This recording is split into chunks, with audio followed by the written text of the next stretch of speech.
Sizcə bu travma deyilsə, o zaman nədir? Keçən videoda biz sahib çıxmaq yaxud sahiblənmə mövzusu haqqında danışmışdıq. Və demişdik ki, qarşı tərəfə sahiblənmək deyil, sahib çıxmaq çox önəmlidir. Sahib çıxmaq isə dəstək almaq yaxud anlayışla qarşılanmaqdır demişdik. Bəs travmanın tərifi nə idi? Bir insan bir mövzuda dəstək almırsa, yaxud anlayışla qarşılanmırsa, anlaşılmırsa, demək ki, bu mövzu insan üçün travma halına çevriləcək demişdik. Yəni qısa olaraq desək, travmanın da, sahib çıxmağı da birləşdirən ümumi bir ortaq nöqtə var imiş. Bu səbəbdəndir ki, qarşınıza travmalı insan çıxanda fikirləşməyin ki, bu insan nədən oldu ki, belə bir travma ilə üzləşdi və yaxud da psixoloji bullyingə məruz qaldı. Vaxtında sahib çıxılmayıb. Bu səbəbdəndir.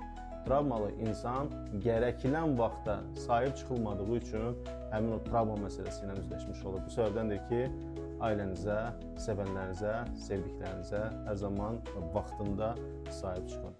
Özünüzdən müğayət olun. Hələlik.